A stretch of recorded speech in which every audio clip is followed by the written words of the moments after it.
pouco. Hoje a gente vai continuar a aula da semana anterior à prova, onde a gente começou com indução eletromagnética. E hoje a gente vai falar da parte B. O que tem na parte B da indução eletromagnética? Vocês se lembram muito bem que no final da aula passada, certo?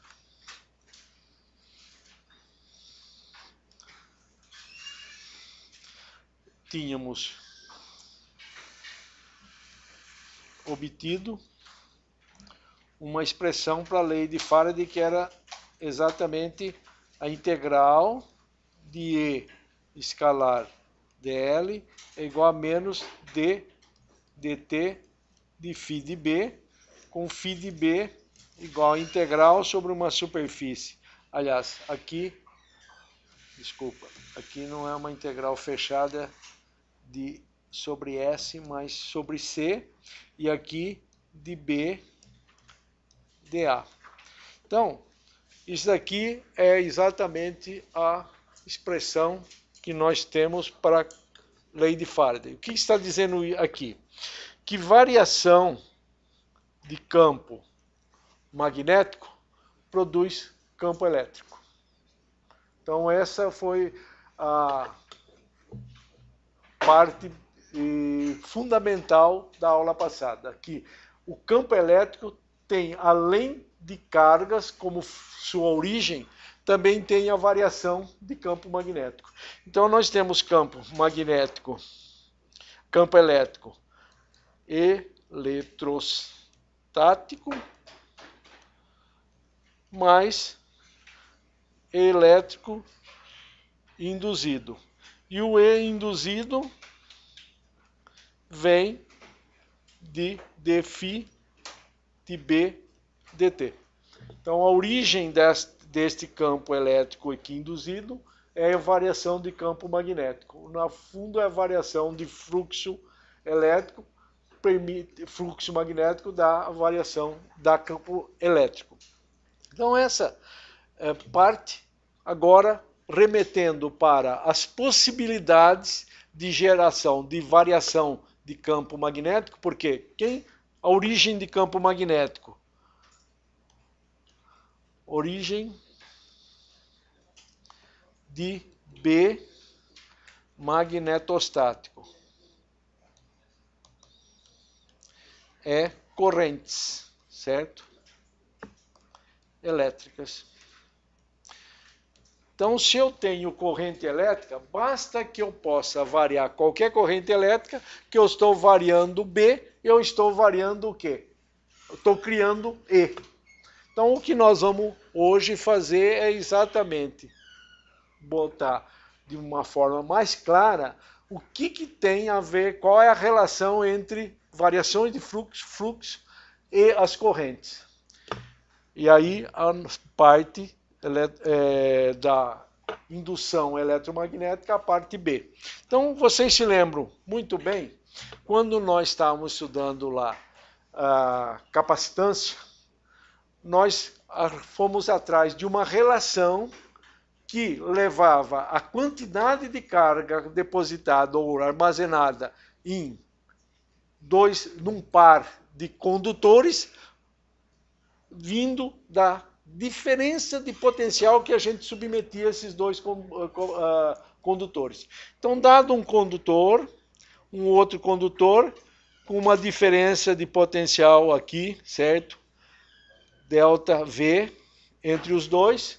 Aqui condutor 1, condutor 2. Aqui apareceu uma carga, Q'linha aqui, menos Q'linha, de determinada forma que a gente relacionou esta carga com a diferença de potencial. E vimos que existe uma relação linear, proporcional. Uma pergunta que apareceu na prova, o que era ser proporcional, certo? Se era linearmente proporcional. Proporcional. Proporcional está já por si só dizendo que quando eu duplicar uma determinada variável, a resposta dessa duplicação é uma resposta da função mesma proporção. Isso é ser proporcional. Então, se eu faço aqui, dobro o potencial, a quantidade de carga nesses dois condutores dobra. E quem que tem? A constante de proporcionalidade é a mesma. E nós vimos que essa constante de proporcionalidade era dependente da geometria e do meio físico, que poderia ser uma constante, um vácuo que tem uma constante epsilon, e se fosse um elemento diferente do vácuo, um constante epsilon zero e uma diferente do vácuo, que era uma epsilon. Bem, isso foi que nós vimos lá quando nós estávamos estudando capacitância. O que nós vamos ver hoje? Nós já vimos lá a relação criação cargas como sendo elemento que gera campo elétrico. Aqui nós vimos corrente, o elemento que gera campo magnético. E nós aqui vamos hoje falar da relação que existe entre o fluxo num determinado sistema e as correntes que geram esse fluxo, certo? A quantidade de fluxo num determinado sistema. Essa nós vamos mostrar que para meios lineares também existe uma proporcionalidade entre a corrente ou o fluxo gerado e a corrente que gera esse fluxo. E essa constante de proporcionalidade agora ficou mais crítica, porque nós podemos ter vários elementos gerando fluxo no mesmo local, certo? Então, nós tínhamos ali dois condutores. Agora aqui nós podemos ter N loops de corrente, N sistemas gerando fluxo num único sistema. Então, todas as correntes vão ser usadas para contabilizar o fluxo num determinado sistema. E nós vamos ver que vai ter o sistema gerando fluxo nele próprio. Por exemplo, eu coloco uma espira, passo uma corrente na espira, vai ter um fluxo na área da espira, produzido pela corrente na própria espira. Mas também pode ter fluxo nessa espira sendo produzido por correntes em outra parte do universo, certo? Então, aqui, no fundo, nós temos uma constante que relaciona os diferentes elementos e podemos ter uma somatória, um fluxo num único elemento com uma somatória sobre várias correntes gerando fluxo nele próprio. Mas ainda assim vai ser proporcional e essa constante de proporcionalidade também vai depender apenas da geometria e do meio físico. O meio físico agora vai ser a permeabilidade magnética do vácuo μ0 e quando não for vácuo vai ser uma permeabilidade μ. Então, o que a gente vai agora é separar, já que nós vamos ter dois tipos, no caso da capacitância a gente só tinha um tipo de constante.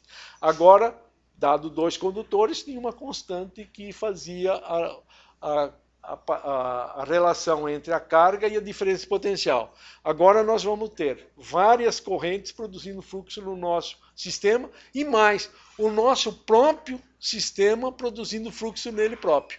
Então, vamos separar aqui, vamos fazer a coisa bem lentamente, mostrando. A primeira coisa temos aqui dois solenoides. Esses dois solenoides têm a possibilidade de ter corrente num deles ou nos dois. Então, com isso, eu posso ter 4 situações diferentes. Eu posso ter uma corrente em 1 diferente de 0 e no 2 igual a 0. Depois, no 1 igual a 0, no 2 diferente de 0. Então, aqui eu estou marcando com vermelho o cara que está produzindo, que tem a corrente, certo? E o fluxo no outro. Mas eu posso ter uma corrente num elemento, 0 no outro, porém o fluxo produzindo no mesmo elemento que está a corrente. Então eu tenho corrente num elemento, está aqui, imagine que eu tivesse aqui um loop de corrente aqui, certo? Um outro aqui. Este não tem corrente, esse tem. Ele pode produzir fluxo nele próprio ou fluxo no outro aqui. Então eu vou considerar todas essas situações. E isso dá aqui com situação mais baixa, nível mais baixo possível de indução, sendo uma zero e a outra diferente de zero. E aí eu pego a bobina 2, produzindo fluxo nela própria. Então tem ela nela própria 1, ela nela própria 2, e ela 1 na 2 e a 2 na 1. Então são 4 possibilidades. Vamos ver como que aquela constante de proporcionalidade que relaciona o fluxo à corrente é escrita, ela se apresenta. Então, vamos começar aqui com a situação 1. Qual é a situação 1? Uma corrente na bobina 1, certo? E eu quero saber o fluxo na bobina 2. Então eu tenho que ver. A bobina 1 cria um campo dentro dela e dentro da 2, porque aqui uma está dentro da outra. Então veja, a corrente aqui está na bobina 1 e a 2 e 2 que está aqui é 0. Então é a situação aqui, ó. 1 constante e a 2 igual a 0.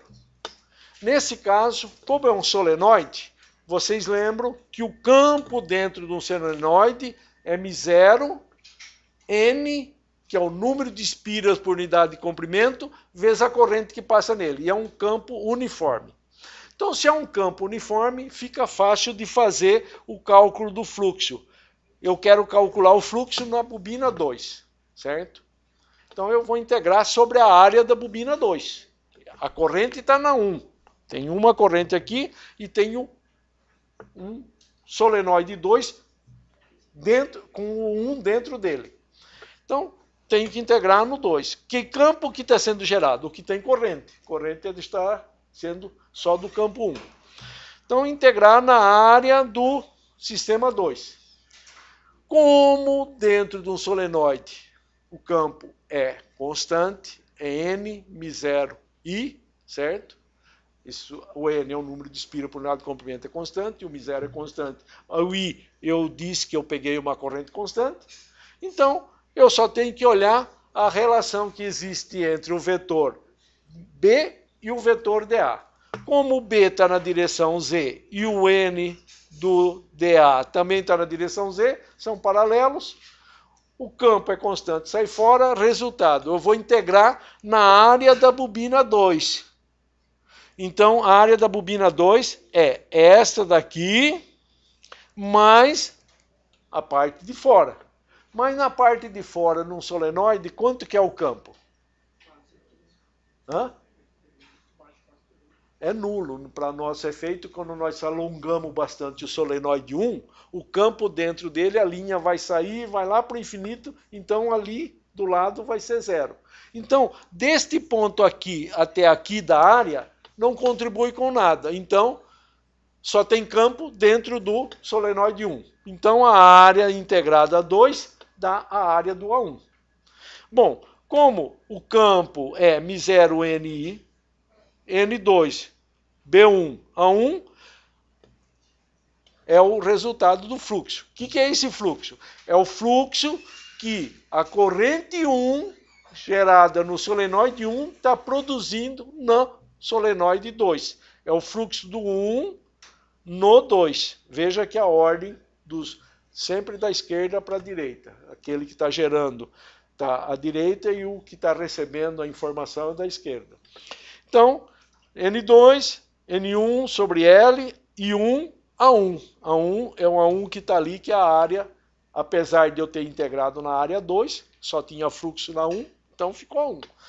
Resultado, eu tinha escrito que o fluxo seria proporcional à corrente. E a constante de proporcionalidade era L do 1, 2. Aqui só tem 2, certo? Então, 1 e 2. Resultado, se aqui eu tiro esse I e coloco aqui do lado de fora, o que sobrou foi o L21, que é μ0, N2, N1 sobre L A1. Então, a constante de proporcionalidade dependeu da área, A1, do número de espiras no solenoide 2, número de espiras no solenoide 1, o comprimento do solenoide e o μ0, que é o meio físico, certo? Então, é uma constante que depende somente da geometria O jeito que ele apresentou aí é de geometria. Eu vou mostrar dois cálculos diferentes para mostrar que muda, essa constante muda de acordo com a geometria. Aqui é para essas geometrias do solenoide, que é um cilíndrica. Certo? Bom, eu posso fazer a mesma coisa que eu fiz agora com a corrente no 1 e 2 igual a 0, pegar e passar uma corrente aqui no 2 e zerar a corrente 1. Tirar a fonte que estava no 1 e passar para o solenoide 2. O que vai dar? Eu vou gerar um campo que vai passar nessa área toda, certo? Vai passar a área em todo esse sistema aqui. Só que eu estou querendo saber que este campo aqui que está sendo gerado dentro do solenoide 2, qual é o fluxo que ele gera no solenoide 1. Ou seja, é o φ que o 2 gera no 1. Eu tenho que integrar em que área? Na área do A1, certo? Porque eu estou querendo saber o fluxo que está lá no A1. Então eu vou tentar integrar na área do A1. Bom, o B2 está aqui, também é paralelo ao DA. A integral da área agora é só a área o quê? Do A1, porque eu estou querendo achar o fluxo no A1. Anteriormente eu queria achar o fluxo no A2, mas só tinha campo no quê? No A1, dentro do A1. Agora eu estou querendo achar o fluxo no A1, certo? Com campo em toda a extensão do A2, mas a área é só do A1. Resultado da N1, B2, a área que seria A2, como eu estou querendo achar só dentro do A1, fica a área do A1. Resultado dá aqui o L e 2, L2, 1. O L1, 2, que é agora o acoplamento que eu tenho do solenoide 2 com 1, dá L1, 2, Mi0, N1, N2 dividido por L é 1. O que vocês estão vendo em relação a esses dois elementos aqui?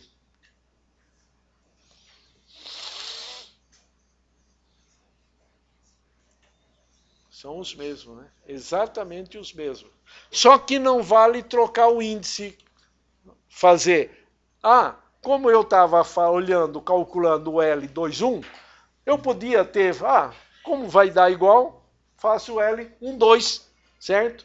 E o L12, se eu fizesse o L12, eu iria ter o quê? Aqui neste segundo, A2 em vez de A1. E seria diferente, certo? Então, o que nós vemos quando nós estamos estudando acoplamento é aquela parte de que um tem toda a informação que o outro também tem, certo?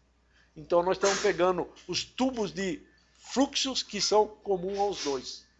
Por isso que o 1 faz com o 2 é o mesmo que o 2 faz com o 1. Diferentemente do fluxo total, porque o fluxo aqui, é L12, apesar de o L12 ser igual ao L21, o produto do I2 aqui em cima é o produto do I1.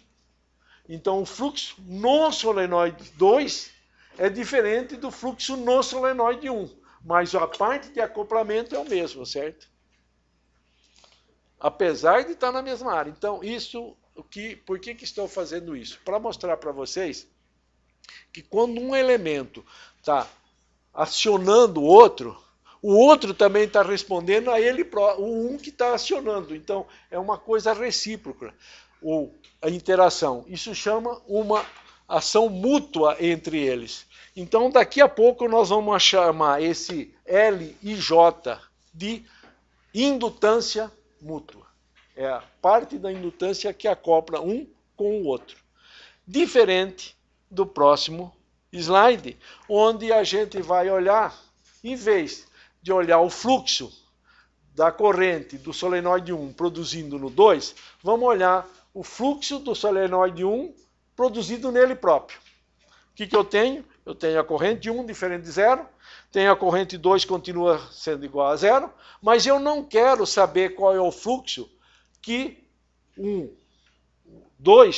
o campo 1 está produzindo no 2. Eu quero saber o campo do 1 está produzindo nele próprio.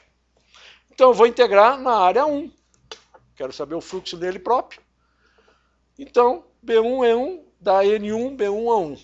Resultado, como aqui tem o N1 e o B1 também tem um N1, o L11, que é o fluxo para uma corrente ou de um campo do solenoide 1 produzido nele próprio, é um L1 quadrado tem μ0 N1 L1 sobre A1, vezes A1. Ou seja, o N1 é o quadrado aqui. Anteriormente tinha N1, N2, a única coisa que mudou agora é que ficou o quê? N1 dá N1 quadrado. É lógico que agora, se eu fizer a mesma coisa com solenoide 2, eu faço a corrente I2 diferente de zero e a I1 igual a zero, a integração vai ser eu quero saber o fluxo que eu tenho no solenoide 2 devido à corrente que ele está passando por ele ou do campo que ele está produzindo dentro dele próprio. Eu tenho o campo de um solenoide, que é normal, N, μ0, I, certo? N2, B2, A2, agora o A2, porque eu integro em toda a área do A2, e a área total é A2, e resultado, N2, o B2 também tem um N2, o L22 dá o quê? μ0, N2 quadrado dividido por L é A2. Então, a diferença aqui entre uma e outra é que este N aqui vem ao quadrado e quando é acoplamento, I com J dá NI, NJ. Isso foi a única diferença. E a área deles que agora são diferentes, porque quando eu estou fazendo o fluxo nele próprio, eu tenho que pegar toda a área dele. Quando eu estou fazendo só o fluxo de um no outro, eu só pego o óleo para a área do outro, certo? Essa é a única diferença que deu. Mas isto tem uma coisa bastante interessante. Está dizendo o seguinte, que se eu tiver um elemento só, eu posso ter o quê? Um fluxo nele, tem uma corrente nele, posso variar agora a corrente e o que dá de acordo com a nossa expressão da lei de Faraday? Se eu variar o fluxo, vai fazer aparecer um campo elétrico. Se vai aparecer um campo elétrico, vai fazer aparecer o quê? Corrente. Então, vai aparecer um campo elétrico induzido no próprio circuito. Ou seja, eu variando a corrente num circuito, faço aparecer um campo elétrico nele próprio e faz movimento de carga nele próprio. Então, essa é a dificuldade de agora em diante. Que as induções não podem ser desprezadas de forma nenhuma. Então, alguma coisa variando em algum lugar está produzindo efeito dessa variação em todos os outros elementos fechados. Coloco um anelzinho aqui em cima da mesa, vou variar a corrente por algum lugar lá, o campo magnético gera fluxo aqui dentro. Quando você varia a corrente lá, varia o quê? O fluxo aqui dentro. Variando o fluxo faz aparecer campo elétrico, faz ter corrente nesse circuito que está lá longe de você. Foi o que o Faraday viu. Quando estava lá por cima da mesa, os elementos começavam a aparecer corrente de lugar nenhum, certo? O que estava acontecendo? Era alguma coisa que estava oscilando ou variando do outro lado. Mais do que isso, zerava tudo, se limpava tudo, variava o circuito, aparecia nele próprio também indução, certo? Que era essa autoindução que tinha, ou seja, nós temos agora indutância mútua e autoindutância para ser considerado. Resultados juntos, certo? Leva a gente a escrever a seguinte coisa. Vocês lembram que quando eu tenho as duas correntes diferentes de zero, eu posso escrever assim, ó. As duas correntes são diferentes de zero, implicam em quê? Que o φ vai ter, aliás, que eu vou ter um B1 e um B2.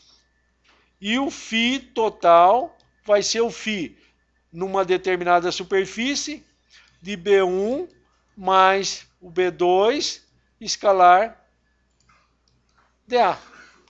Então aqui vai ter o quê? O φ, que vai ser um B1 escalar dA sobre um S1, por exemplo, mais uma integral sobre S1 do B2 escalar dA.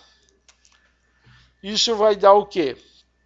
Um L1 e 1 mais um L11 e 1 mais um L12 A2. Aliás, I2. I2. Porque o B é produzido por uma corrente e nós estamos dizendo que o fluxo é o quê? É proporcional à corrente. Então, como eu tenho dois campos com duas correntes, eu tenho o fluxo que vem do 1 e do 2. Aqui, então, eu estou vendo o fluxo no 1, corrente 1 e uma corrente I2. O mesmo acontece com o 2. Eu vou ter um fluxo no 2 que vai ter o quê? Um L12.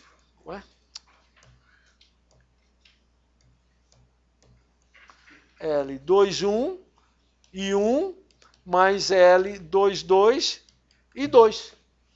Então, foi aí que apareceu a ideia de fazer na forma matricial, que aqui eu fico com L11, L12, L21, L22 e 1 e 2.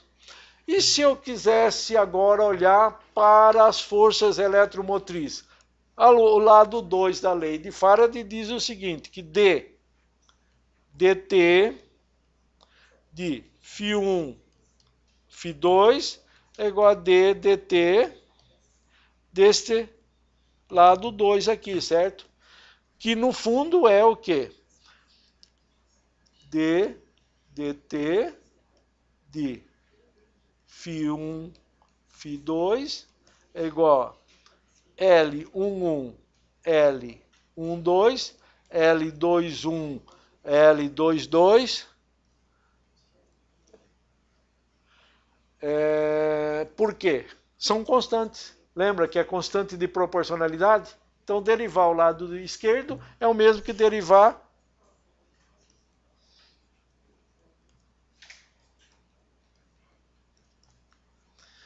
o lado direito. O que eu estou vendo aqui agora? Eu posso escrever que aqui ε1, ε2, de acordo com a lei de Faraday, é menos L11, L12, L21, L22, aqui é DI1 dt, DI2 dt. Com uma diferença que não apareceu na hora de eu derivar. A hora que eu estou aplicando a lei de Faraday aqui, eu posso estar olhando por um outro elemento lá e a corrente entrando na mesma direção e somando o fluxo, como eu posso estar com uma corrente no sentido oposto e o campo entrando na direção oposta, diminuindo o fluxo. Então, este segundo termo aqui, ó, pode ter o sinal mais e menos. O mais e o menos significa que eu faço um acoplamento direto ou inverso. A corrente está indo ajudando a aumentar o fluxo, ou uma vai num lado e a outra vai do outro, certo? Então, essa vai assim e essa vai assim. O que dá? Fluxo contrário. Então, quando eu aumentar a corrente 2, faz diminuir o fluxo no sistema 1 e vice-versa. Então, como eu disse que o L21 é igual ao L12, eu tenho que colocar o sinal na mesma ordem aqui. Só isso, certo? Mas o que nós estamos vendo, de acordo com a lei de Faraday, eu tenho um sistema matricial que comporta o quê? Minhas forças induzidas podem ser explicadas com uma matriz multiplicada pela variação das correntes que acontece em todos os nossos circuitos. Se eu tivesse N agora, o que eu ia ter? Ia ter aqui uma matriz epsilon de ordem n, menos uma matriz aqui de ordem n, e aqui um vetor de ordem n. Então, se eu tivesse m correntes, a medida, o número que vem aqui é o número que está aqui, certo? Posso ter tantos circuitos quanto eu tiver. Pode ter algum. Se um deles tiver corrente zero, certo? O que vai ter? A derivada vai ter aquela linha não existe, certo? Ou vai ter um zero na minha matriz. A matriz pode ter um monte de zeros, dependendo das correntes serem constantes. Só vai participar da força eletromotriz aquelas que têm o quê? Correntes que estão variando no tempo. Então, se eu fizer todas as correntes estacionárias aqui, a derivada vai dar zero. Do resultado aqui do lado esquerdo, daí ter o quê? Uma matriz zero, certo? Então, não tem força eletromotriz. Basta que tenha uma com uma corrente variando, que o vetor do lado esquerdo não é zero, certo? Tem uma força eletromotriz diferente de zero. Esse... Diga. No caso aí, se colocar a autoindução, é indução mútua. Mas, assim, quando você tem indução mútua, uma bobina, ela vai induzir uma corrente na mais externa.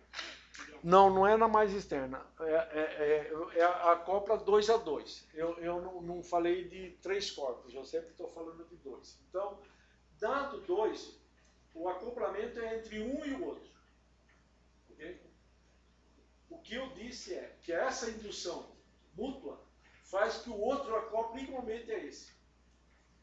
O fluxo vai ser diferente, porque o fluxo, você viu, é proporcional à corrente.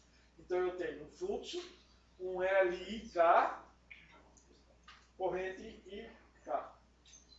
O fluxo I é LIKI, corrente I.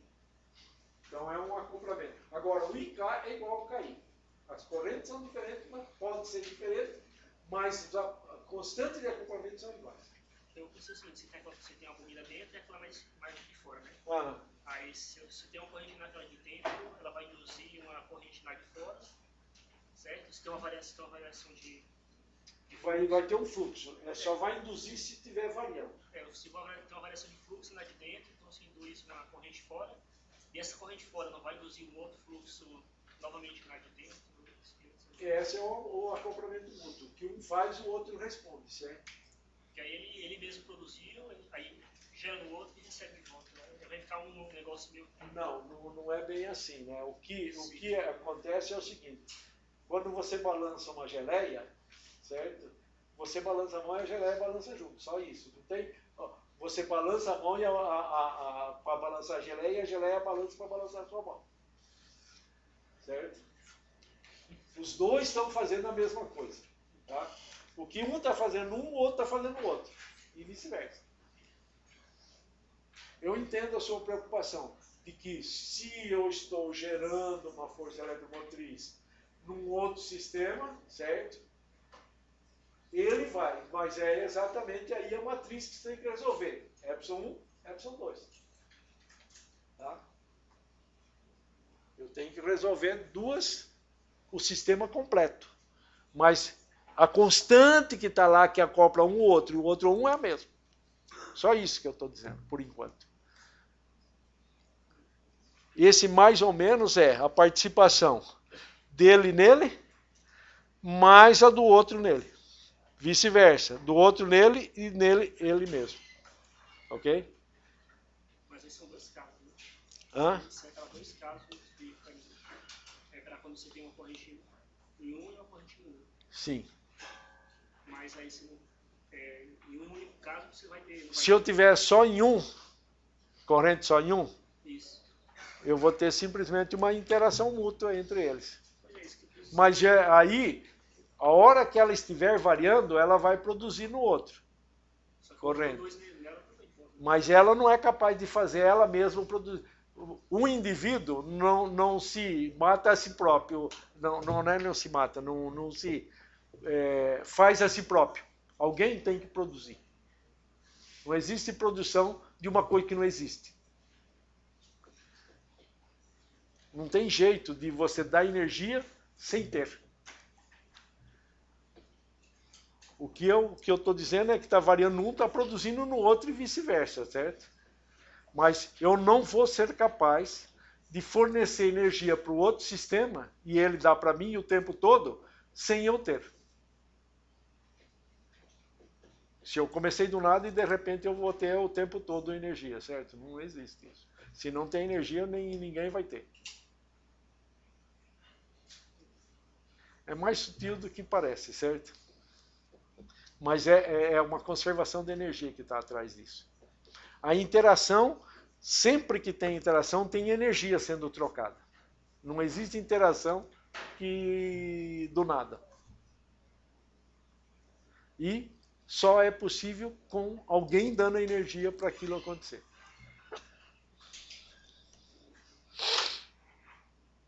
Bom, então, nós temos uma possibilidade de calcular um elemento. Aqui, ó, eu estou aqui sobre a mesa, passando 2 fios, e de repente eu vou ver o que você está falando. Não tem só as correntes passando no fio. Tem uma certa indutância no sistema, que perturba um pouco o meu sistema. Que indutância é essa, certo? Se eu estiver variando a corrente, depois você vai ver onde que ele vai aparecer. Mas eu vou olhar para esse sistema. Veja, aqui tem uma corrente nesse sentido. Aqui tem uma corrente nesse sentido. Eu vou desenhar aqui a mesma situação que está escrita aqui, ó. Aqui tem uma distância R, certo? E aqui é uma distância D menos R, certo? Essa é porque o outro está aqui daqui até aqui é D, se eu tirei R, ficou D menos R. Então o campo desse sistema aqui, ó, que está descendo aqui, vamos chamar do lado esquerdo. Uma corrente que está descendo produz um campo entrando aqui, certo? Que eu vou chamar de esquerdo aqui. E vou botar essa distância aqui de R1, R esquerdo. Ok? E aqui, neste ponto aqui, eu vou chamar ele saindo de R direito. Depois eu vou olhar para o outro sistema. Esse está saindo aqui, certo? Agora eu vou botar com a cor diferente e vou ver que a corrente está subindo. Aliás, deixa eu continuar um pouquinho com o vermelho aqui e colocar lá fora também. Uma outra situação que diz aqui, ó.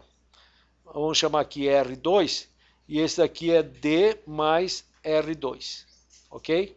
E nesse caso está saindo aqui, que é o quê?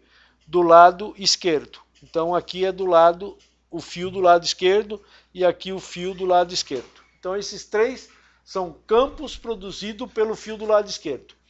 Agora vamos nas mesmas posições ver o que acontece com a corrente do fio do lado direito. Essa corrente aqui está subindo. Nesse ponto aqui, que distância é essa daqui? É D mais R do lado esquerdo, ok? Como que o campo está aqui? A corrente está subindo. A regra da mão direita diz que o campo aqui está saindo, certo? Neste ponto aqui, que distância D menos R, o que está acontecendo com o campo do lado direito? Aqui é o E direito, campo do lado direito. Aqui também é o campo do lado direito e também está saindo, porque está subindo. Quando eu estiver aqui, ó, eu tenho um campo entrando que é do lado direito. Então, vamos olhar. A corrente é a mesma dos dois fios, descendo e subindo. Aqui tem uma quantidade que vai deste ponto aqui até este ponto aqui, certo? Que é simétrica. O R que está para lá tem um entrando e um saindo. Como o fio do lado de cá tem o mesmo R aqui, tem um oposto. o que estava descendo é que faz entrar e o que está subindo faz sair. Então, a soma do fluxo deste lado aqui com a soma do fluxo deste lado aqui dá entrando aqui, saindo aqui. Saindo aqui, entrando aqui. Um cancela o outro, porque eles invertem. O perto aqui está entrando e o longe está saindo. Aqui é o perto saindo e o longe entrando, certo? Então, um cancela o outro. Então, o fluxo desse lado aqui cancela com o fluxo do lado de cá, porque um tem sinal oposto do outro. Só sobra fluxo entre os dois. Então, como que é o fluxo no plano todo dos dois fios com correntes iguais e de sentido oposto? Eu posso dizer para vocês que fluxo φ é genericamente uma integral de B dA sobre a área, certo? Sobre uma área S. Que, vamos voltar aqui e olhar, aqui tem uma areazinha para eu calcular aqui, eu vou começar essa área, esse pedacinho, vindo desde o infinito até o mais infinito de comprimento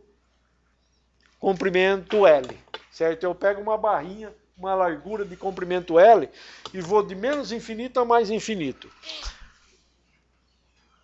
O que vai dar? Vai dar uma integral de dx, uma integral de dy, no comprimento de 0 a L, certo? E de menos infinito até mais infinito no x. Então o y vai de 0 a L, de que o B total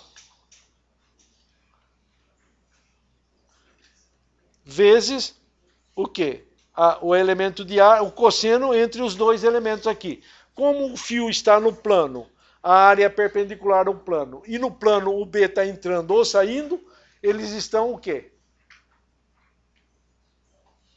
Paralelo, certo? Porque o B está entrando ou saindo e o DA está entrando ou saindo também, certo? Então, são paralelos, o cosseno é igual a 1, ou menos 1. O menos 1 vem o seguinte, eu vou integrar, como o dy tem um comprimento L, eu já vou fazer a integral do dy, por quê? Porque o B não depende, o B é 2πr, certo? No plano ele está a uma distância r do fio.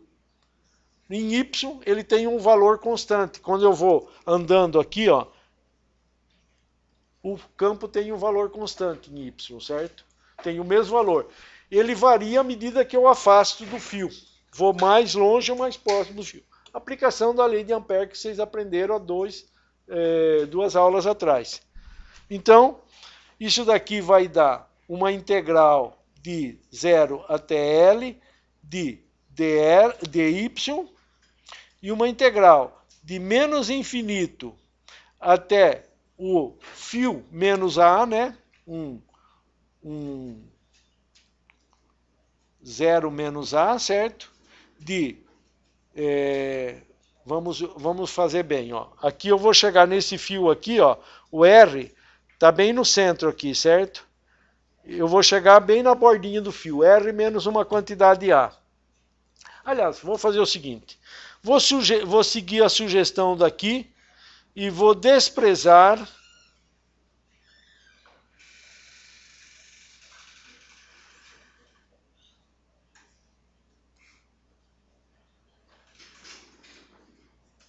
despreze o fluxo no interior dos fios. Vou desprezar. Então, eu vou vir de menos infinito até 0, certo? Até o fio. Menos infinito até o fio. De quê? Do campo produzido por um fio, que é, o fio é μ0i sobre 2π vezes r, certo? Do lado esquerdo, menos o fio oposto, que é μ0i 2π d menos R dr. Mais a integral de A até D menos A, aliás, aqui tem que botar em evidência, da mesma coisa, μ0i, 2π R, só que dentro os dois fios estão o quê? Produzindo campo no mesmo lado. Então está somando. Mais μ0i, 2π D menos R, dr, mais integral de D até infinito, certo? Do quê? Do fio 2 agora. O campo do fio 2, que é o quê?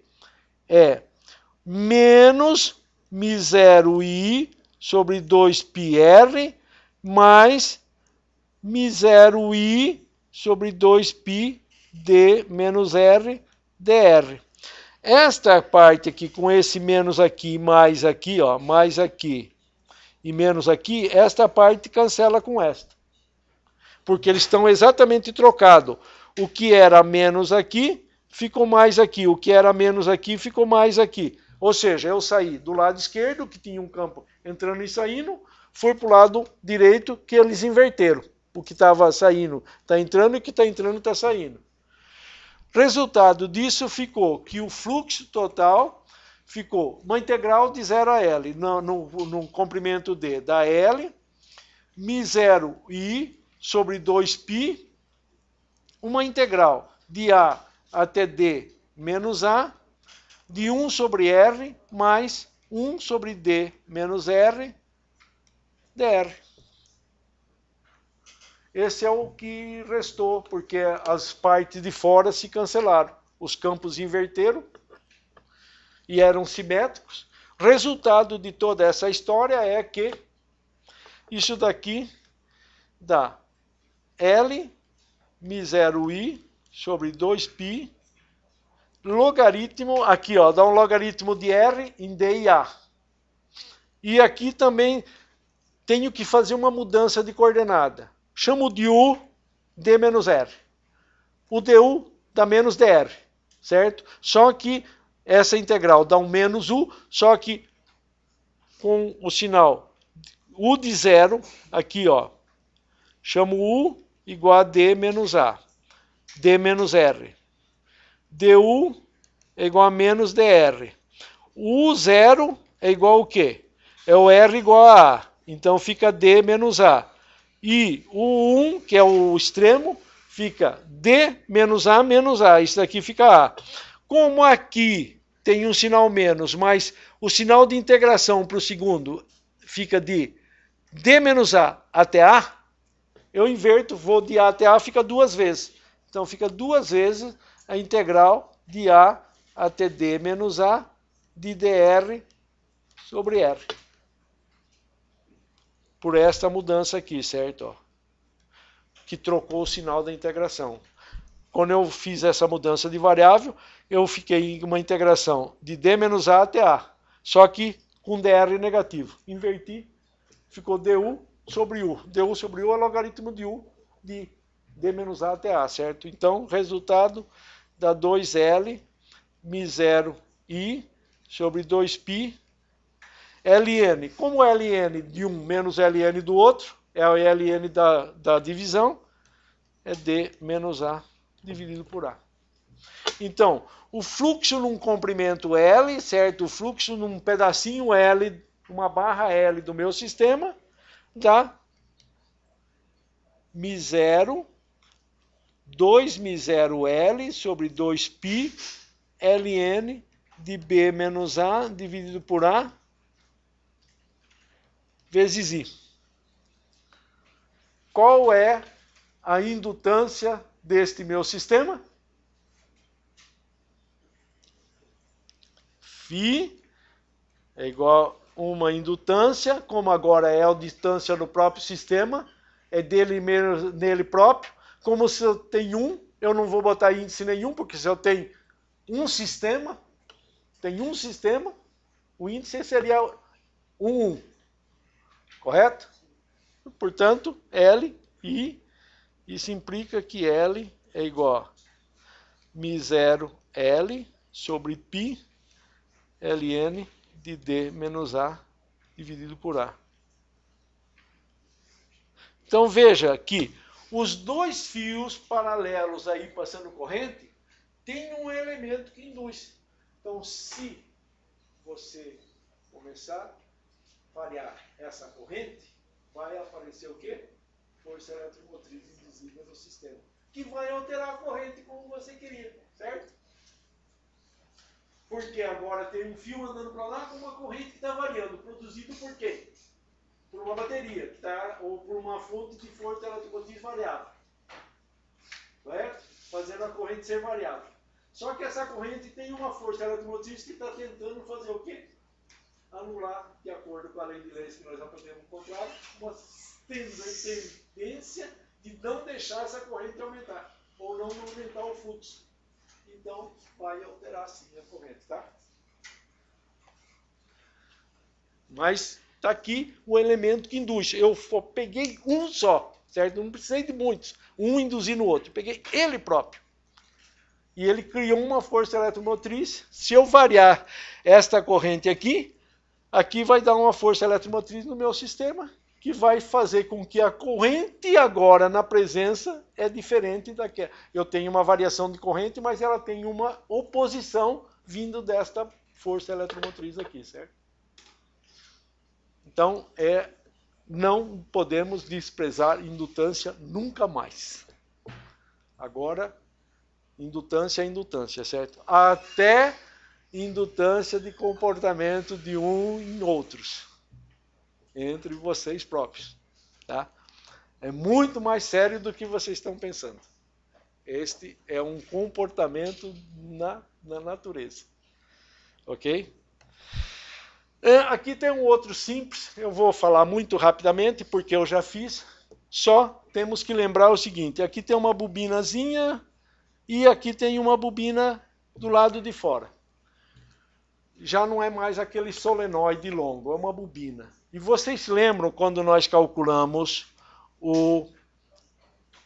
uma única bobina e calculamos o campo num ponto no eixo da bobina? Deu um DL assim, certo? Que no final, por simetria a essa componente aqui, anulava com esta e só sobrava campo nessa direção aqui, certo? Como isso daqui, aqui eu estava numa distância Z, aqui eu tinha um raio R, certo? Calcular essa componente aqui do campo, como essa distância aqui.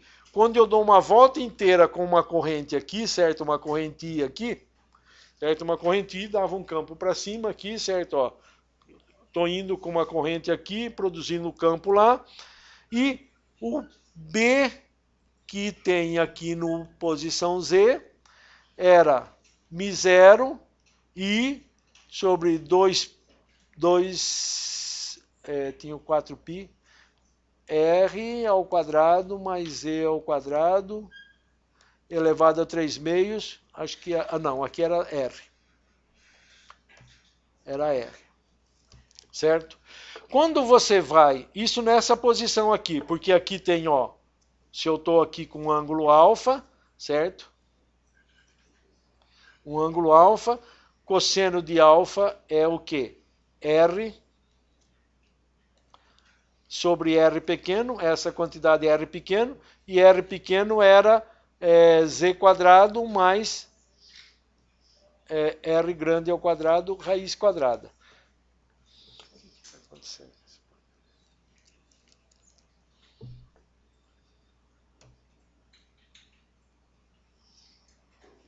Então, vocês se lembram que o dB era μ0 I sobre 4π dl vetor R dividido por módulo de R ao cubo. Então, a integração disso é a integração disso que produz aquele B lá, certo? Então, B para Z igual a 0, o módulo de B para B igual a 0 é μ0 I R sobre 2R ao cubo. Aqui, cancela. Aqui é R quadrado, viu? É a área, R quadrado.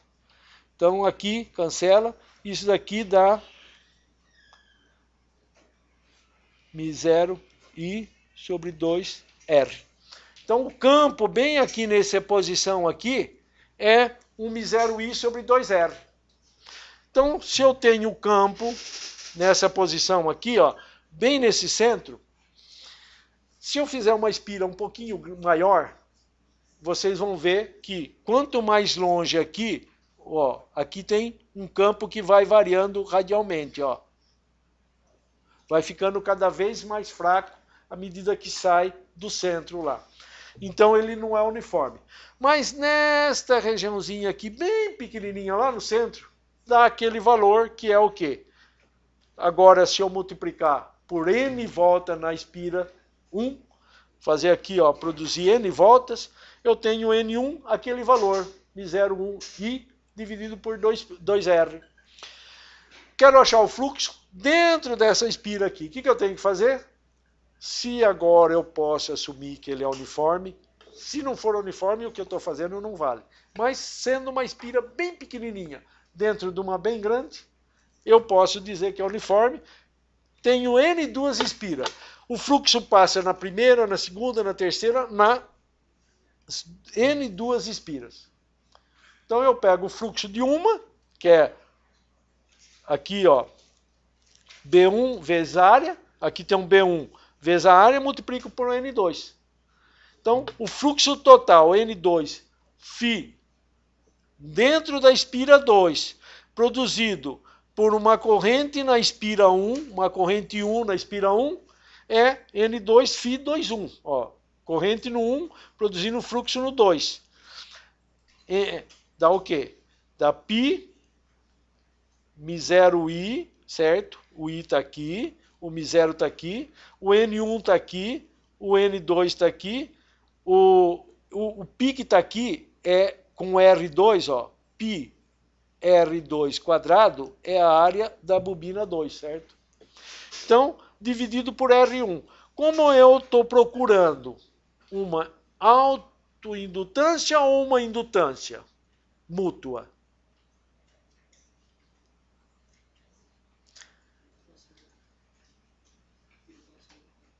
Estou procurando uma indutância mútua, porque é de um no outro. A auto é ele nele próprio. Então, a indutância que eu estou procurando é a indutância mútua. Então, é do 1 no 2. O 2 tem essa área pequenininha aqui. Então, tenho este fluxo passando pelas N duas espiras da bobina 1, dividido por a corrente, dá a indutância mútua entre as duas espiras, que é M. Por que eu escrevi M21 e tem? O M21 é π, μ0, N1, N2, R2 quadrado dividido por 2R1. Correto? Porque eu só estou dividindo por I1 aqui. Então tem o do 1 e do 2. Eu escrevi aqui M. Por que eu pude escrever M? Que M é o produto de μ, π, N1, N2, R2, R1. Está dependendo de todos os elementos aí, eu chamei de uma constante, porque ela é a mútua, é uma. Aqui o 2 faz no 1 é o mesmo que o 1 faz no 2. Então, se eu tivesse passando uma corrente aqui agora, ó, aqui, e colocasse aqui um galvanômetro, eu ia ter um fluxo aqui dentro da minha espira, certo? 2. Não o 1 dentro do 2. O 2 dentro do... O 1 está lá dentro, o 1 está lá dentro do... O 2 está lá dentro do 1. E eu ia ter corrente aqui com fluxo fora. Quanto que seria o M? Ou acoplamento da 2 que está lá dentro com 1 que está fora agora? O mesmo M que está aí. Por isso que a gente escreveu M, não escreveu com outros índices. Porque o M21 é igual ao M12, que é igual a uma constante M. É lógico que tem o número de espira de um, o número de espira do outro, o raio da espira central, o raio da espira externa. Mas eu digo, você não iria conseguir calcular o fluxo de uma corrente passando na 1, na 2. Sabe por quê? Porque essa 1 aqui ia ter exatamente como está aqui do lado de fora dela, divergente. Não ia ser uniforme, certo? Você não ia conseguir calcular esse fluxo aí. Você consegue calcular da outra, porque ela está lá no centrinho, tudo uniforme. Mas quando você passar corrente nela e tentar calcular o fluxo na espira maior R1, de raio R1, você não vai conseguir facilmente, porque você vai ter espiras circulares em torno desta circunferência de corrente aqui. E aí é difícil de calcular. Então vai aparecer problemas que vocês vão ter que olhar para ele e descobrir qual é o lado certo de fazer, certo? Nem sempre você consegue fazer de uma única forma. Pode conseguir fazer de duas, mas tem muitos deles que só dá para fazer de um jeito. Este é um deles, certo? Que só dá para fazer desse jeito aí. Bom, aqui eu já escrevi, como eu já chamei agora o acoplamento 1, 2 de M, e que eles podem tanto estar corrente num sentido como no sentido oposto, eu coloquei um menos e um mais aqui dentro já, certo? E aí eu tenho agora a força eletromotriz vindo do quê? Da variação das correntes. A matriz é uma matriz de elementos constantes, onde eu tenho a autoindutância do elemento 1, a autoindutância do elemento 2 e a indutância mútua entre eles, que eles são iguais, correto? Outro elemento que fica fácil calcular a indutância. E é um elemento, é um dispositivo bastante utilizado. Que vocês vão ver, diferentemente do toroide que nós fizemos circular, e que vocês vão entender rapidamente.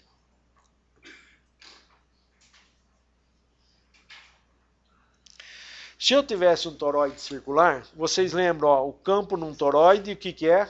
Calculamos usando a lei de Ampère, μ0i sobre 2πr, certo? N espiras, aí eu concateno o fluxo todinho dentro dele, não tem perda nenhuma, então eu colocar uma área aqui, ó, eu tenho o fluxo total aí, certo? Porque todas as linhas estão passando por dentro do toroide. Mas se eu fosse fazer o cálculo deste lado aqui para calcular o fluxo, eu ia ter o seguinte, neste ponto aqui, ó, nessa distância aqui, eu tenho um comprimento. Aqui é menor. Aqui é menor. Ou seja, eu tenho uma variação ao longo do raio do toroide e uma variação que ao longo do eixo perpendicular ao toroide. Qual foi a solução? Muito simples. Faz um toroide retangular. No toroide retangular, todos os pontos aqui, ó, sai daqui, chega nesse daqui, nesse daqui, nesse daqui, nesse daqui, tem o mesmo campo, certo? Porque ele está no eixo do eixo do toroide até a posição R, é μ0i sobre 2πr, certo? Então, se eu mantiver a mesma distância do centro do toroide, eu tenho o mesmo valor de μ. Aí eu não tenho que ficar calculando o valor do quê? Do campo na curvatura. Esse é um dispositivo que foi feito retangular para efeito de cálculo. Porque o fluxo é o mesmo, está passando lá dentro, só que é muito difícil de calcular quando ele é circular. E muito fácil quando ele é retangular. Resultado, eu tenho que calcular o fluxo, pego essa barrinha aqui, onde eu tenho este valor de B, tenho que integrar B de A nesta área toda aqui, certo?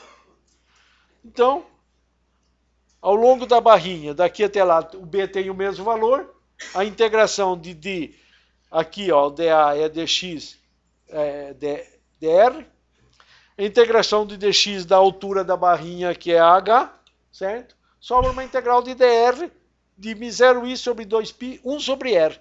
Integral de dr sobre r. Resultado, dr sobre r dá logaritmo. Desde o raio A até o raio A mais a largura do nosso elemento aí.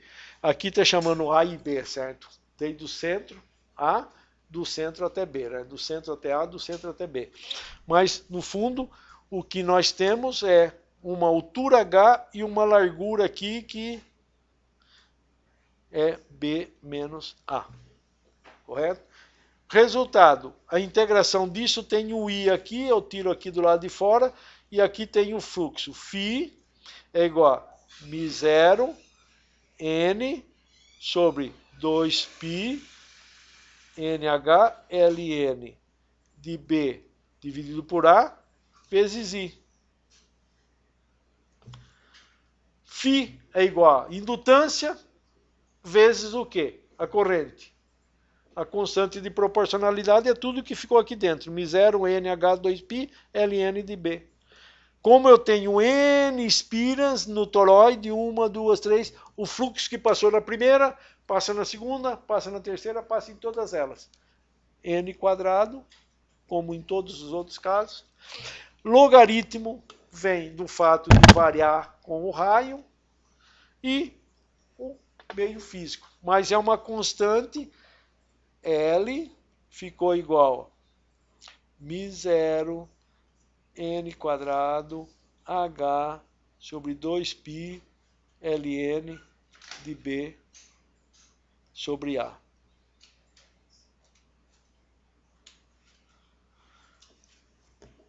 Novamente, um sistema desse, dependendo da geometria.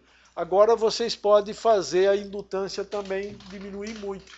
Se eu começar a alargar esse toroide e fazer o seguinte, vou fazer um toroide retangular de 40 metros, um tubinho de vidro e 2 centímetros. Qual a diferença entre 40 mais ou menos 2 centímetros? É um Ln de... Se eu faço 40 metros, dá 40 vezes 100 centímetros, dá 4.000. 4.000 dividido por 10 dá 400, certo? A diferença é 4.000 menos 10, não é 4.000 menos 10.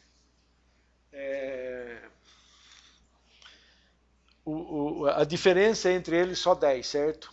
O que você faz é levar a aumentar a indutância da forma controlada pelo razão B sobre A, certo? Eu tenho 4.990 e 4.000.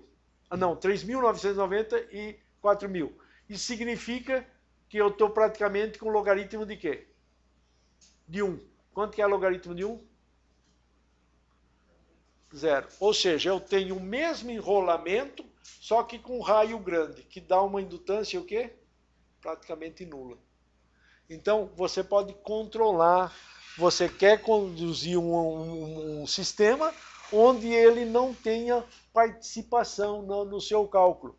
Você vai variar a corrente, vai fazer o sistema funcionar, como as correntes que estão ligando e desligando toda hora, mas a participação é pequena. Agora, se você fizer um raio relativamente pequeno, 1 metro, e um tubinho uma variação de 1 centímetro no metro, vai estar um número perto de 1, mas a ordem de grandeza do perto de 1 já é bem diferente, certo? É 1 em 99, certo? 1 em 100. 1 centímetro em 100 não é muita diferença, certo? Você pode escrever 1 mais 0,01. Logaritmo de 1 mais 0,1 é logaritmo de 1, 0, sobra na expansão o 0,1. Então dá um 10 a menos 2 dessa quantidade que está aqui. μ0 N quadrado H sobre 2π, vezes 10 a menos 2. Então veja a diferença entre estar em 4.000 ou estar em 40 metros ou estar em 1 metro. A razão entre eles vai alterando demais, certo? Porque o outro era 10 a menos 3, esse fica 10 a menos 1. E assim por diante, certo? Você pode controlar a indutância dos elementos que você vai usar. Outra coisa que aparece com frequência é o seguinte. Nós temos fios. Tenho aí um rolo de fio. Jogo aqui no chão, ligo numa tomada, a corrente começa a passar, e o que está enrolado aqui, o que é? Começa a fazer o quê? Uma espira, um solenoide, certo? Um rolo de fio que tem corrente.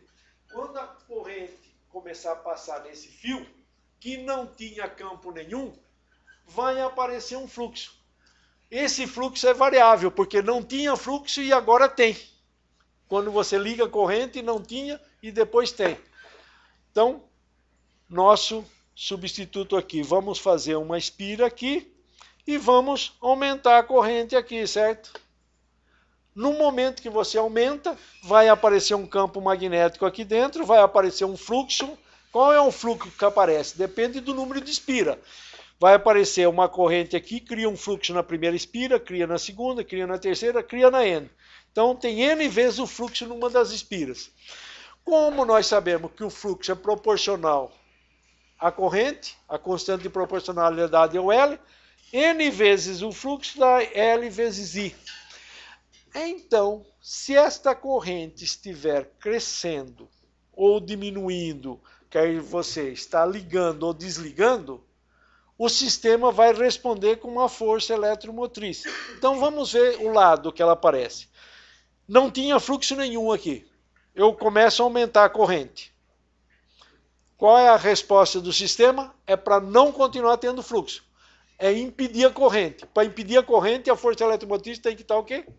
Para cima. Quando já tem uma corrente, aí eu vou desligar. O que acontece? Tinha uma corrente.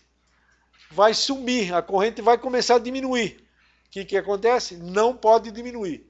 Aparece uma força que tende a ajudar a manter a corrente que já existia. Então, a força eletromotriz é na direção oposta. Isto é incomum para vocês? Não, porque está cheio de solenoidezinhos, você bota aqui bobinazinhas aí nos circuitos, e agora a corrente vai sentir esse efeito. Ou seja, nós vamos ter uma força eletromotriz no circuito que vem, aplicação da lei de Faraday, que é o menos variação do fluxo com o tempo, certo? Ou seja, como L é uma constante, é o menos L dI dt, que é a força eletromotriz que está aparecendo aqui. Então vamos olhar para um circuito geral.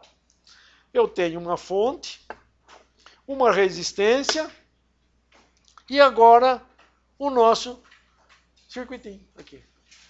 Quando eu fecho a chave, não tinha corrente, começa a aparecer uma corrente aqui, a força eletromotriz que aparece é de sentido oposto, tentando impedir que haja corrente, certo? Lei de Lenz. Resultado é como se fosse mais aqui, menos aqui, para a força eletromotriz. Se ela está de baixo para cima, o menos está embaixo, o mais está em cima. Então vamos aplicar a nossa lei de malha aqui. Eu tenho a minha, pego esse ponto aqui, passo por uma força eletromotriz, a corrente está nessa direção, menos RI. Quando eu chego aqui, eu chego pelo lado mais e saio para o lado menos. Então tenho menos L dI dt. Como a corrente está aumentando, o dI dt é positivo, certo? O L é uma constante, então eu tenho que escrever menos L dt igual a zero. Eu tinha uma corrente no início, no tempo t igual a zero, uma corrente zero.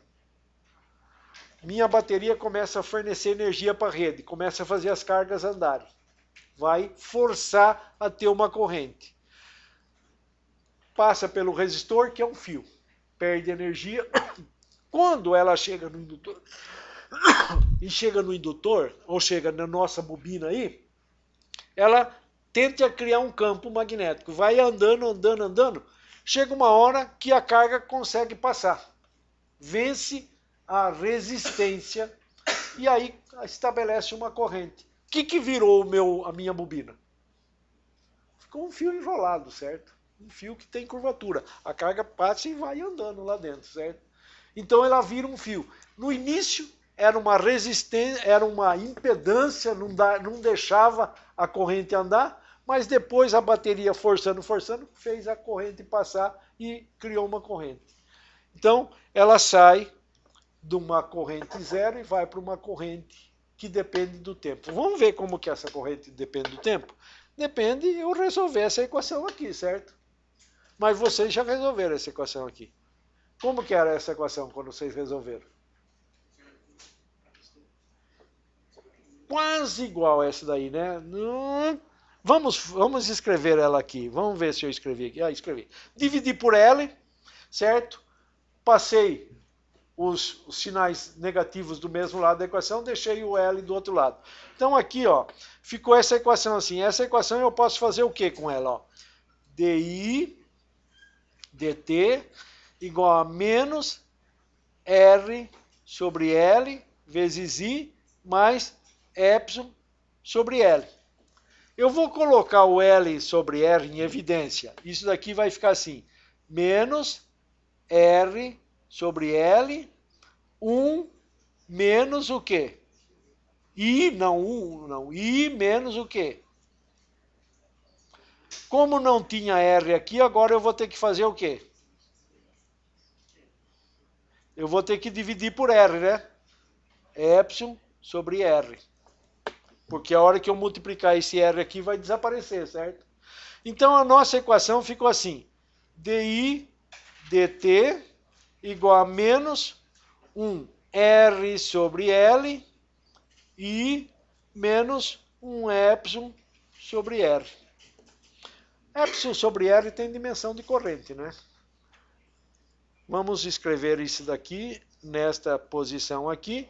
Eu vou ficar DI sobre I menos epsilon sobre R é igual a menos R sobre L dt. Era a mesma expressão que a gente tinha, guardado os R's, o L pelo C, de o quê? dq sobre Q menos Q zero. Agora é DI sobre zero. Qual era a resposta que nós tivemos lá? Integramos dos dois lados, certo? Integramos aqui, integramos aqui. Aqui ficou logaritmo de quê? De I menos epsilon sobre R, dividido por menos epsilon sobre R. E do lado de cá ficou menos R sobre L vezes T. Traduzindo esta para a forma exponencial, ou seja, eleva o exponencial aqui e levo aqui, dá do lado de cá da R, ó, a expressão era ln de I menos epsilon sobre R, menos epsilon sobre R, é igual a menos R sobre L vezes T. E elevado a esse pacote aqui é igual a E elevado a menos esse outro pacotinho aqui. Mas E elevado ao logaritmo dá a própria expressão. Isso aqui fica I de T menos epsilon sobre R, dividido por menos epsilon sobre R é igual a E elevado a menos R sobre LT. Ou seja, I de T é igual a epsilon sobre R, 1 menos E elevado a menos R sobre L vezes T. Ou seja, na hora da gente fazer a integração, a gente obteve diretamente a corrente. Quando você vai resolver um circuito, você quer achar o quê? Corrente. O que nós fizemos agora? Achamos a corrente. No caso anterior, a gente achou a carga e teve que derivar para achar a corrente. Agora achamos diretamente a corrente. Já chegamos. Como constante aqui de tempo indutivo, que é L sobre R, certo?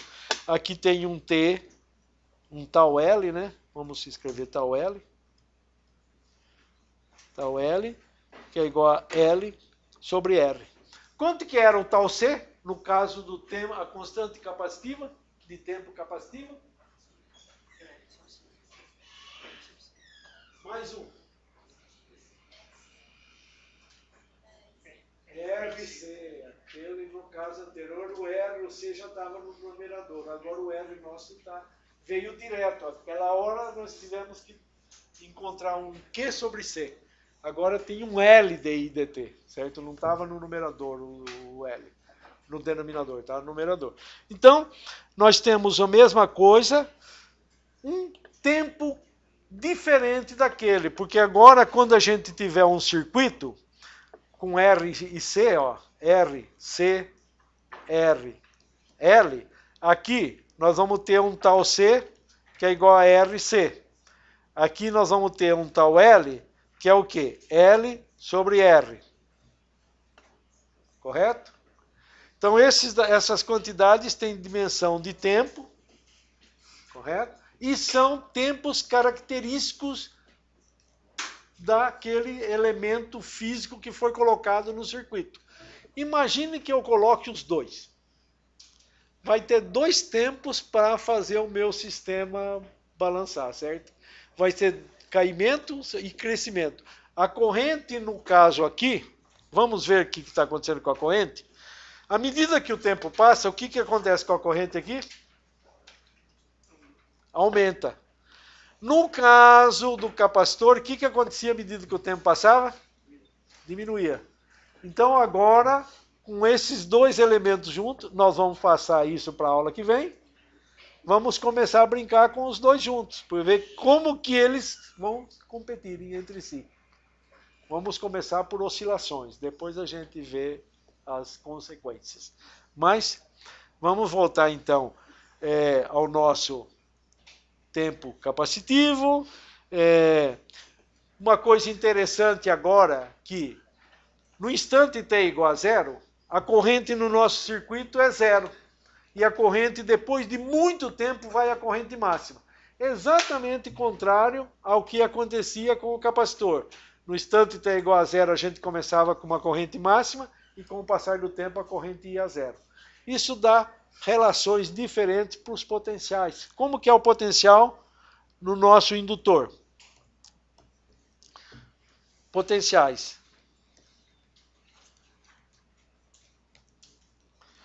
V de R é igual a R vezes I.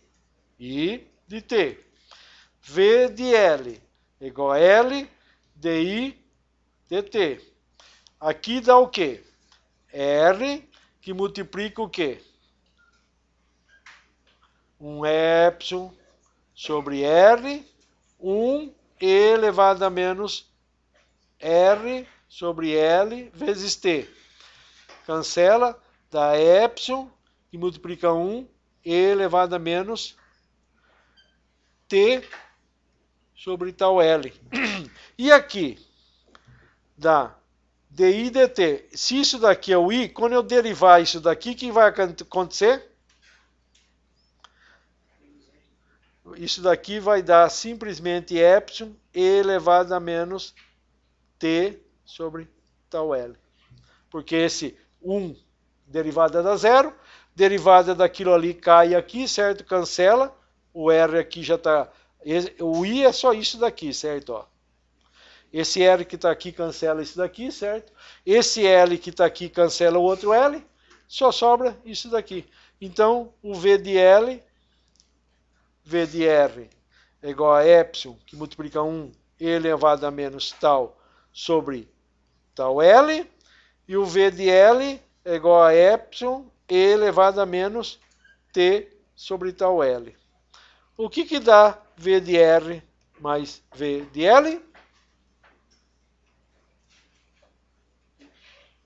Quanto? Vai dar o próprio epsilon. Então, vamos dar uma olhadinha aqui no nosso sistema. O que dá? Já calculei, certo? VRI, VL, o VR subindo. Não, aqui é o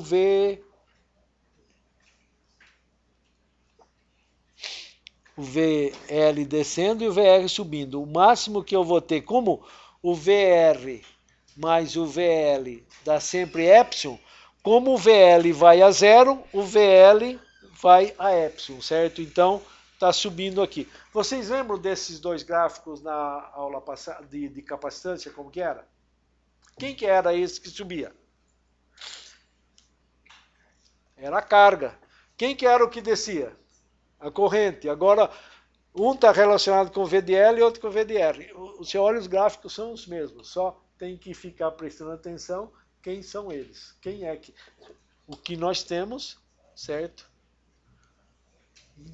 Então, tem comportamentos exponenciais. O que nós estamos vendo é manifestação de comportamento exponencial para carga e para corrente, para os potenciais VDR e VDL.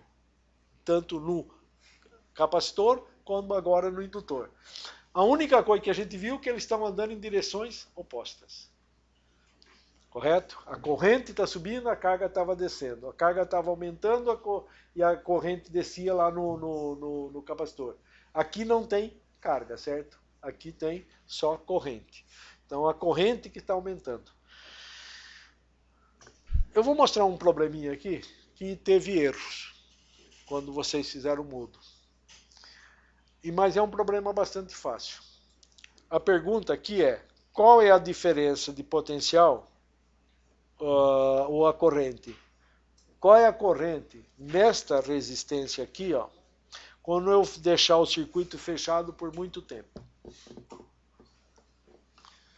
Então vocês sabem que no instante t igual a zero, a tendência é não ter corrente no indutor, correto? E depois de muito tempo ligado, o indutor funcionar como um fio. Então, o que acontece depois de muito tempo com a corrente aí nesses três elementos?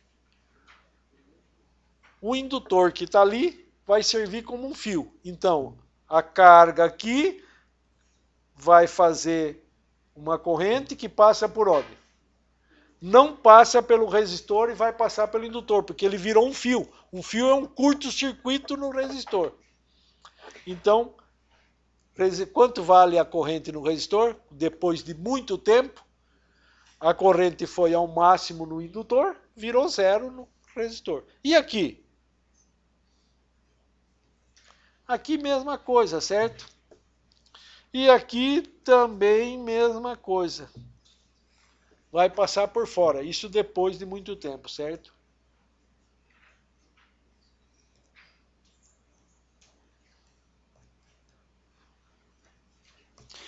Então, só tem um elemento aí que resolve isso daí, certo? A corrente é zero nos três resistores, certo? Independente da forma que ele foi arranjado ali, certo? Então, a resposta é aquela que deixou empatado aqui, certo? Bom, falta ainda mais algumas coisinhas para terminar. Quando a gente tira, veja só, esse mesmo paralelo que a gente está fazendo com os capacitores. Vamos colocar aqui a bateria, certo?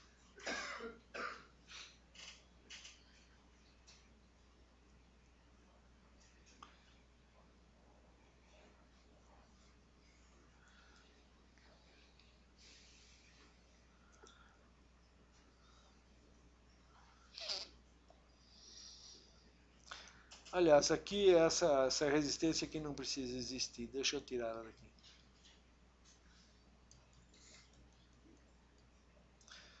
Vou chamar isso daqui de A. Vou colocar o indutor aqui. O resistor aqui. Quando a gente pega, liga essa bateria e coloca a chave em A, o que acontece depois de bastante tempo? Chave em A por muito tempo. Implica que tem uma corrente I de T, que é igual ao quê? Epsilon sobre R, certo? Ela é constante. Depois de muito tempo fica essa corrente aí. Então vai ter uma corrente aqui, assim. E fica... vem da expressão I de T é igual a Epsilon sobre R, 1 e elevado a menos T sobre tal L, certo? Como muito tempo, esse termo vai embora, fica epsilon sobre RI. Muda-se a, vamos chamar isso daqui de B, chave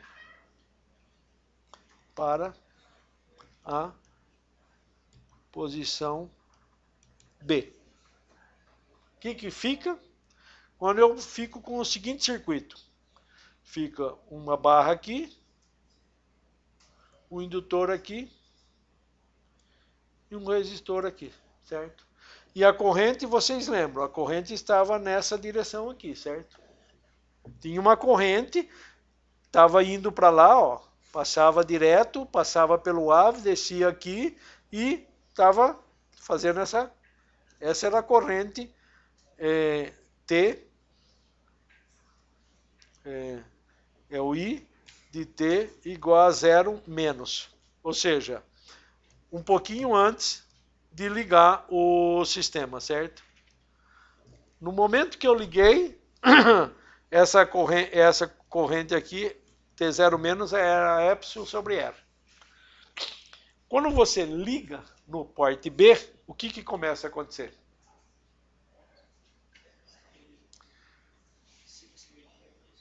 Tem uma corrente só no sistema, mas tem um campo magnético dentro daquele solenoide ali, certo? Tem um campo magnético que percebe que vai fazer o quê? Que a energia sendo dissipada no resistor vai começar a fazer o quê? A corrente, que era epsilon sobre R, diminuir. Se vai diminuir, vai aparecer um V de L aqui, certo? Correto? De determinada forma que V de R mais V de L agora é igual a 0. Porque tem uma diferença potencial aqui, uma aqui, e dá 0.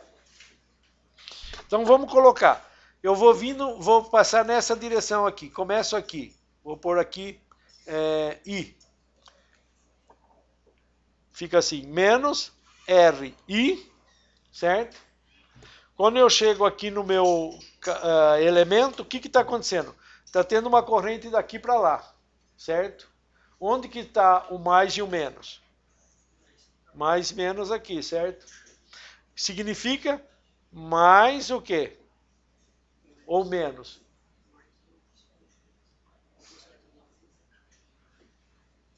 Tem que saber. Eu tô vindo com uma corrente nessa direção aqui e eu tô dizendo que é mais ou menos aqui. Mas vocês se lembram.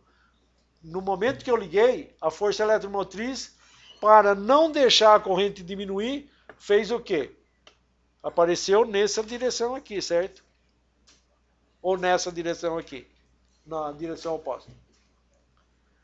Eu tinha uma corrente que estava indo da esquerda para a direita.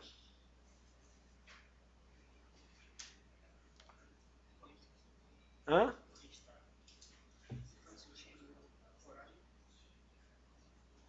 A corrente continua no sentido horário. O que eu estou dizendo é que ela vai começar a diminuir. Então, o que vai aparecer no indutor?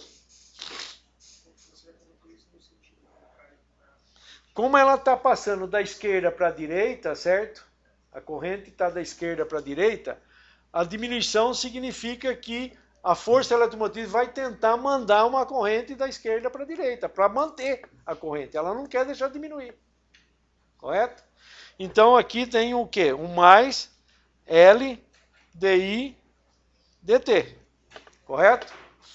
Só que isso daqui chega igual a 0, que é o V de L. Mas o DI dt é menor que 0. Por quê? Porque a corrente está diminuindo. Então isso daqui fica assim, menos RI, menos L DI dt, e agora eu vou encontrar a corrente módulo igual a 0. Ou seja, isso daqui me diz o seguinte, que eu tenho um RI mais um L DI dt igual a 0. Muito mais fácil que a expressão anterior, né? Porque agora eu tenho um DI dt mais um R sobre L vezes I igual a 0.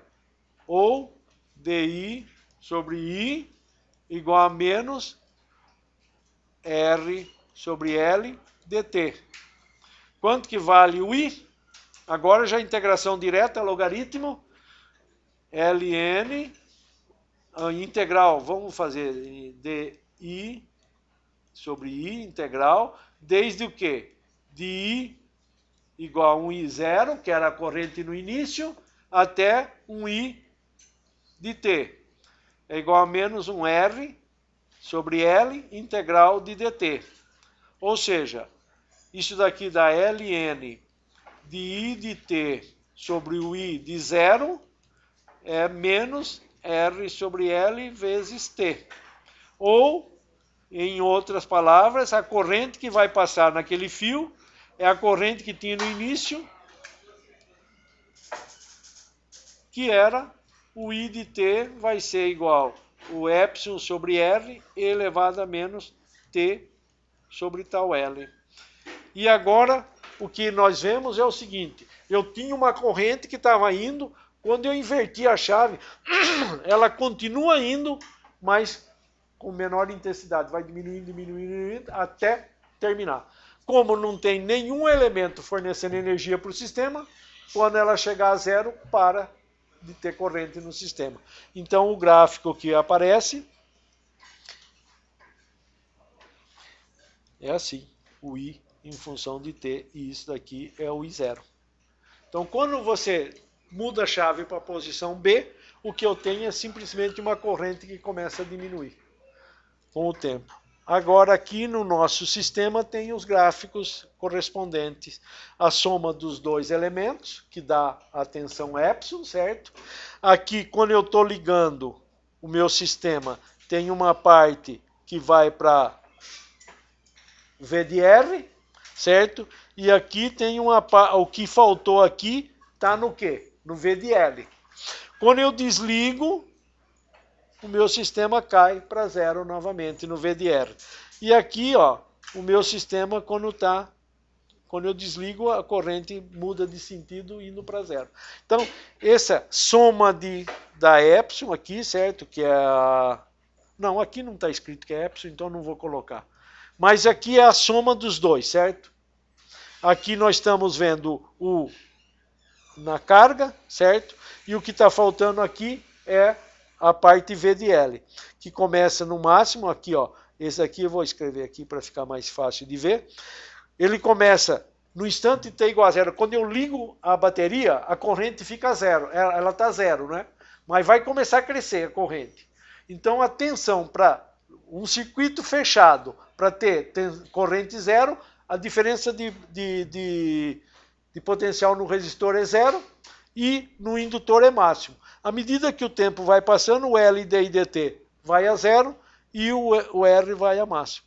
E assim pode, quando eu ligo e desligo. Esse daqui foi somente a parte da hora que, até aqui, foi a parte da hora que ligou, certo?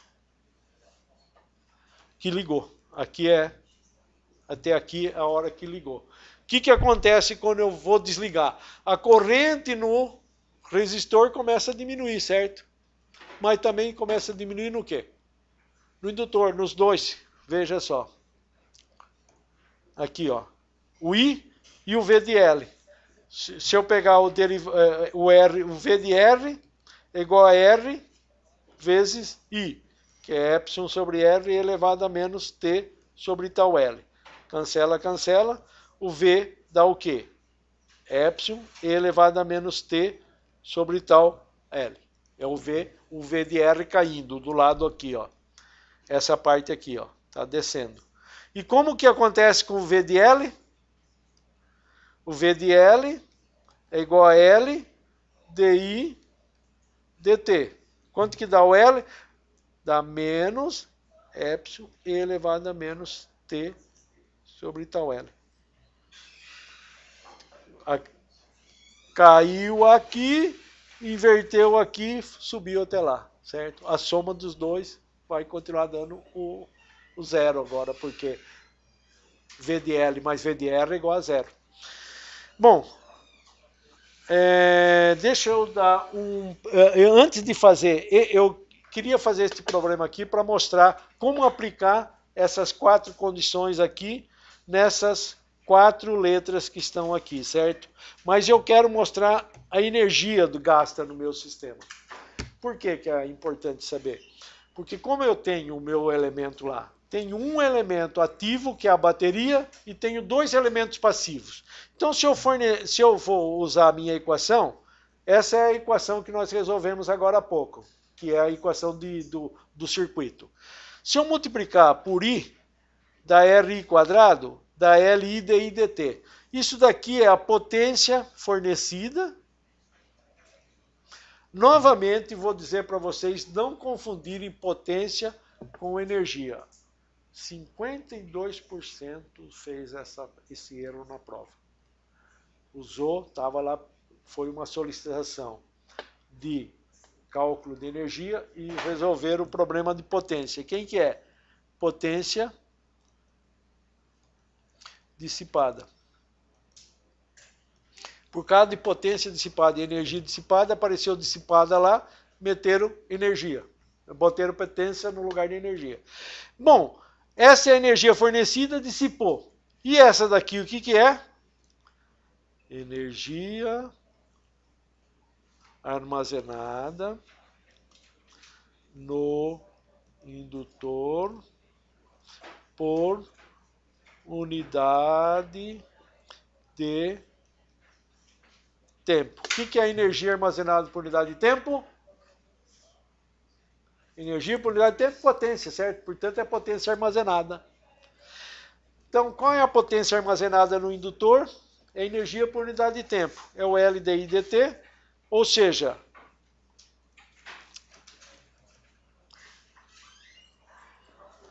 eu tenho aqui uma variação de energia no indutor, é um LI DI.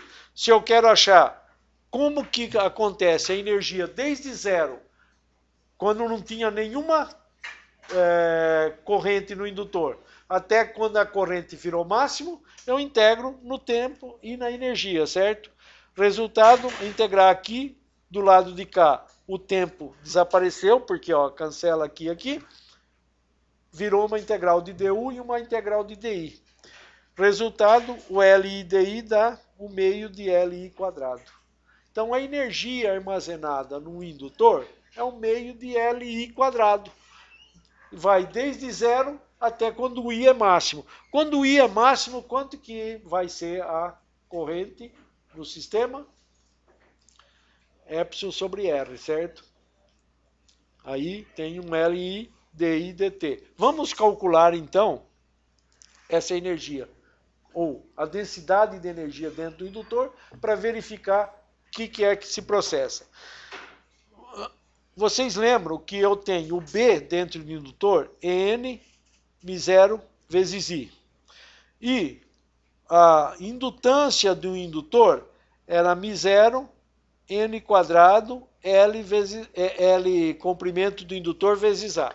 Substituindo este L aqui, ó, nesta posição aqui, no U de T é igual ao meio de L I quadrado, e pegando este I aqui, ó, I é igual a B sobre N μ0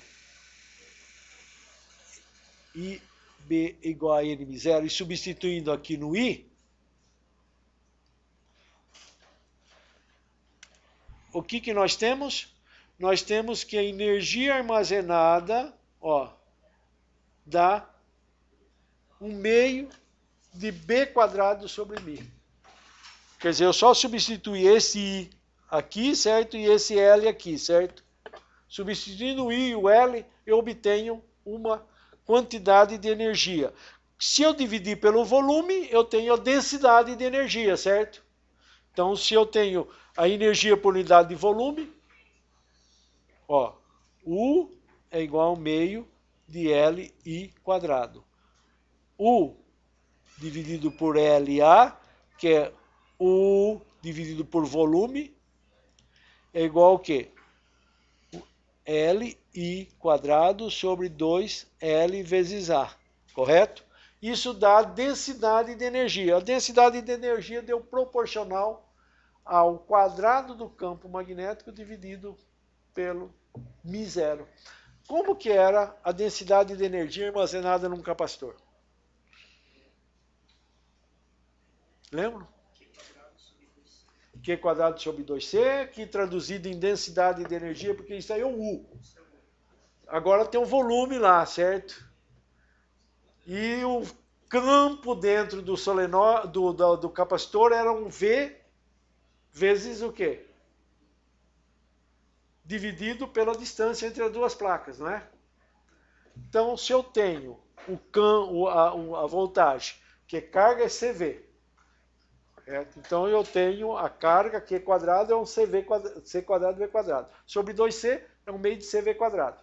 Substituindo o V por E sobre E vezes D, resultado dá que a energia no capacitor, o U de C, é igual a 1 meio de E quadrado. Eu vou pôr o epsilon zero aqui, certo? Dá 1 meio de epsilon zero E quadrado. Ou seja, um é proporcional ao quadrado do campo elétrico, outro é proporcional ao quadrado do campo magnético. Como resultado disto, eu vou apagar aqui porque ficou em cima das letras aqui. O densidade de energia no campo elétrico é um meio de epsilon zero E quadrado. Aqui é importante, o quadrado aqui e o quadrado aqui. Ou seja, eu tenho o campo elétrico, a densidade de energia proporcional ao quadrado do campo elétrico. Eu tenho o campo magnético, a densidade de energia proporcional ao quadrado do campo magnético. Como o campo gravitacional também vai com 1 com o quê? 1 sobre R, ou a força gravitacional vai como 1R quadrado, 1 sobre R quadrado, só mudam os elementos que estão produzindo o campo gravitacional, vocês vão de convir que a energia gravitacional também vai com G quadrado, certo? Que é o campo gravitacional ao quadrado. Porque todos eles têm a... Então, vocês aprenderam até agora 3 campos, certo? E os 3, a densidade de energia associada a ele vai com o quadrado do campo. B quadrado, E quadrado e G quadrado. Bom, aqui, para finalizar, mas isso já foi feito, é o mesmo, só uma repetição, com 2 espiras, uma produzindo efeito na outra, só que aqui nós não fizemos corrente nas duas, fizemos corrente numa só, certo? Só para mostrar que a força eletromotriz que está aparecendo aqui, ó, ou aqui é o mesmo. O epsilon 1 é menos m d2 dt e o epsilon 2 é menos m d1 dt, que é aqueles 2 elementos que estão fora da diagonal lá. Naquela matriz nossa, tem o L1,